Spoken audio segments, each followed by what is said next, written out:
Hello दोस्तों, अगर आपको हमारी यह कहानी पसंद आए तो please like share and subscribe our YouTube channel Panchatantra की कहानियाँ।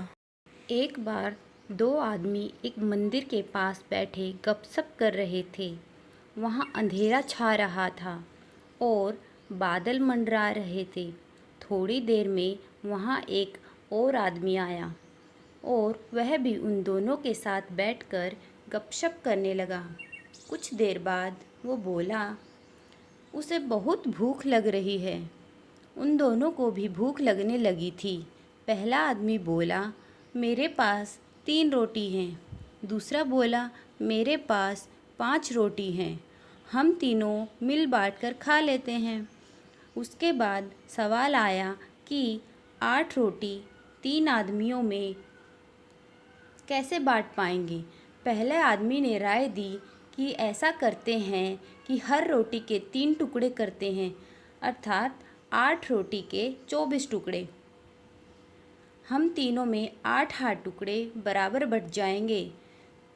तीनों को उसकी राय अच्छी लगी और 8 रोटी के 24 टुकड़े करके प्रत्येक ने 8-8 रोटी के टुकड़े खाकर भूख शांत की और फिर बारिश के कारण मंदिर के प्रांगण में ही सो गए।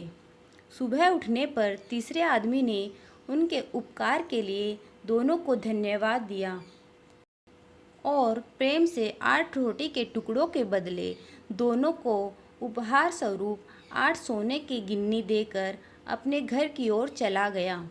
उसके जाने के बाद दूसरे आदमी ने पहले आदमी से कहा, हम दोनों 4-4 गिन्नी बांट लेते हैं।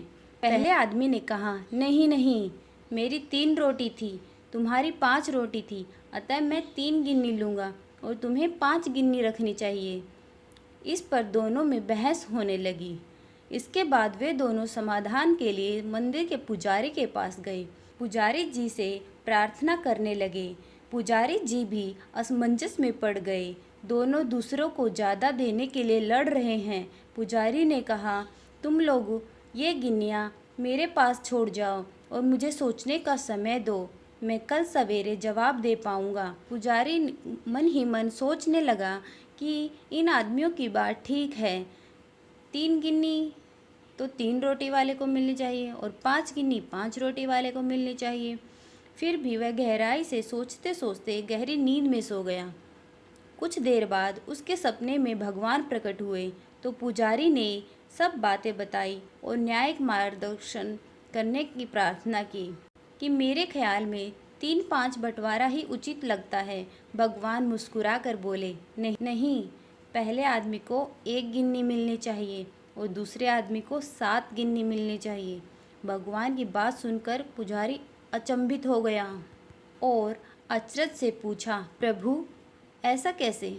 भगवान फिर एक बार मुस्कुराए और बोले, इसमें कोई शंका नहीं है। पहले आदमी ने 3 रोटी के 9 टुकड़े किए और परंतु उनमें से सिर्फ 1 बांटा और 8 टुकड़े स्वयं खाए, अर्थात उसका त्याग सिर्फ 1 रोटी के टुकड़े का ही था, इसलिए वो सिर्फ 1 गिन्नी का ही हकदार है। दूसरे आदमी 5 रोटी के 15 टुकड़े किए, 8 टुकड़े उसने स्वयं खाए और 7 टुकड़े उसने बांट दिए, तो वो न्याय अनुसार 7 गिन्नी का हकदार है। ये है मेरा गणित और यह है मेरा न्याय, ईश्वर का न्याय। सटीक विश्लेषण सुनकर पुजारी नतमस्तक हो गया। इस कहानी का सार यह है कि हमारी वस्तु स्थिति को देखने समझने की दृष्टि और ईश्वर का दृष्टिकोण एकदम भिन्न है। हम ईश्वरीय न्याय लीला को जानने समझने में सर्वथा अज्ञानी हैं। हम अपने त्याग का गुणगान करते हैं, परंतु ईश्वर हमारे त्याग की तुलना हमारे सामर्थ्य एवं भोग तौर पर यथोचित निर्णय करते हैं। धन्यवाद। अगर आपको हमारी यह कहानी पसंद आई हो तो प्लीज़ लाइक करें, शेयर करें और सब्सक्राइब करें।